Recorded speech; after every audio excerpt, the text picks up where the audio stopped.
Welcome back. President Cyril Ramaphosa and his entourage were this week in St. Petersburg attending the two-day Russia-Africa summit. It is said that both the U.S. and French leaders had discouraged South Africa to attend the gathering that first sat in 2019. The summit aims to strengthen economic and trade ties between Moscow and African states. Now, on Thursday, President Vladimir Putin promised to deliver tens of thousands of tons of grain and fertilizer to African nations most affected by the Russia-Ukraine conflict. But to help us understand the ramifications, if any, of Ramaphosa and his fellow African leaders meeting President Putin, who seen by the West as an enemy, we are joined by international relations expert Brooks Spector. Mr. Spector, thank you so much for your time this evening. Now, Mr. Spector, as I alluded in that introduction, the West had really speculated a lot, or rather highlighted the dwindling number of heads of state from Africa that attended the summit. In fact, it was 17 as opposed to 43 that attended in 2019. What should we make of this number? Well, I think we can. Good evening. Good to be with you. I think we can make a couple of things from that. One, that there wasn't the kind of enthusiasm that the Russians assumed that there would be for this. We can also assume perhaps that there is among a fair number of African states a certain amount of dissatisfaction with Russian policy vis-a-vis the grain shipments that no longer can come from Ukraine, A, and B, the invasion of Ukraine itself. You know the expression voting with your feet. In this case, they chose not to make the trip. And I mean, President Putin claims that the summit was being undercut by Western powers. What's your take on that?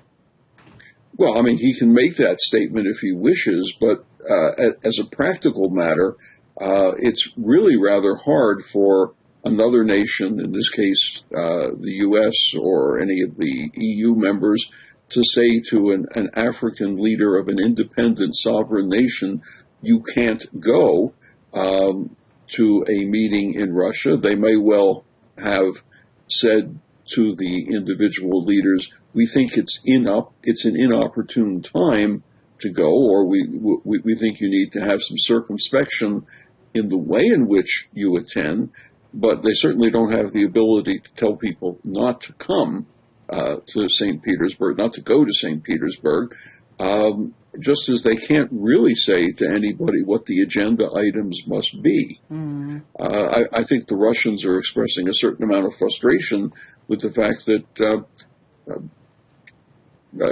shall we say, 30 governments on the continent chose not to attend, and that's pretty significant number. One of the standouts from the summit is, of course, Putin's announcement of the no-cost grain shipments to 6 African countries such as Zimbabwe and Somalia. But the UN Secretary General, not directly replying to Putin, said that this move won't make up for the grain exports that have been cut off from Ukraine. Will this help avert a food crisis? Well, let's put it this way. At the previous Africa-Russia summit, what was it, 2019, the Russians promised to increase their trade with Africa 4 times, and of course that has not happened. Trade by Russia with most African nations is effectively a rounding error in international statistics. Trade did not go up, and I think the numbers are that it actually went down. But there are 2 other parts with the grain issue. The Ukraine has been a reliable supplier for years, and for a number of nations, it has been the primary source of grain.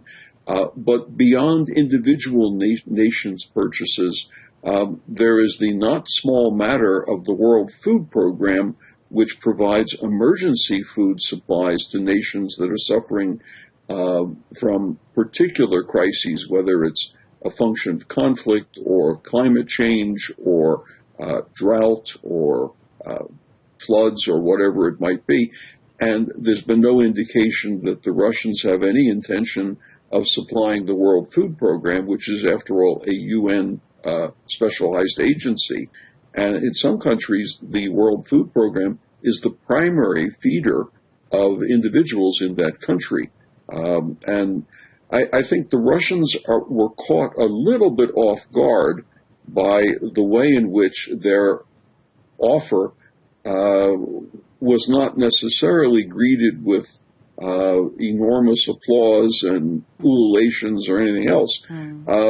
Because as a practical matter, when you eliminate the possibility of a country like Ukraine, which has traditionally been the world's fourth largest grain exporter, even if you make up some of the marketing to some countries, you have shrunk the overall global grain supplies by a considerable amount, which can't really be solved easily by promising to send more grain, even if it's free, to 5 or 6 nations that the Russians believe might be amenable and interested and desperate for such grain shipments. So I think, taken as a whole, this Russian offer, which has not actually been set out in any concrete detail, did not necessarily appease and make happy the representatives of the various countries that attended the conference. And now, Mr. Spector, the summit also comes off the back of President Putin's announcement that he would not be attending the BRICS summit in South Africa next month. And earlier on, the EFF leader, Julius Malema, had asked or put out to all the other BRICS leaders to stand in solidarity with President Putin and also rather send ministers. Do you think that this is a move that some of these leaders would actually take heed to? And if they were to do so, what impact or what message would that send out to the rest of the world? Well, I'm not sure that they will, at least, first of all, because Julius Malema doesn't represent the government, and he's not in the government, and his party is not part of the government. So it's a call from one political party in the country rather than South Africa itself. But I think more to the point, the countries that are remaining in this question, China, India, and Brazil, have no particular reason not to attend. And in fact, especially in the case of China and India, they probably have every reason to want to be here for that meeting because of their own aspirations and ambitions to exert a form of global or international leadership. And the fact that Mr. Putin can't make the trip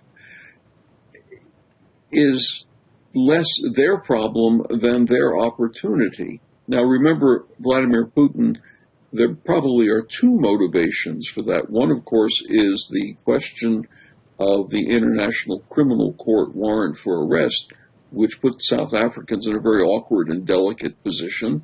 But the second is there have been some events inside Russia in the last month or so which clearly make it a little bit awkward for Vladimir Putin to simply leave the country and travel 8,000 kilometers away for several days. We should recall that the Wagner Group staged what amounted to, until it was called off, an almost unopposed march on Moscow. And that opened up for many people the realization that Vladimir Putin was not totally and completely in charge of his country, his government, or even the people, in the case of the Wagner Group, who are separate but presumably work most closely on his behalf in the war in Ukraine. So I think that for Prime Minister Modi and for President Xi, this is more an opportunity than it's a challenge.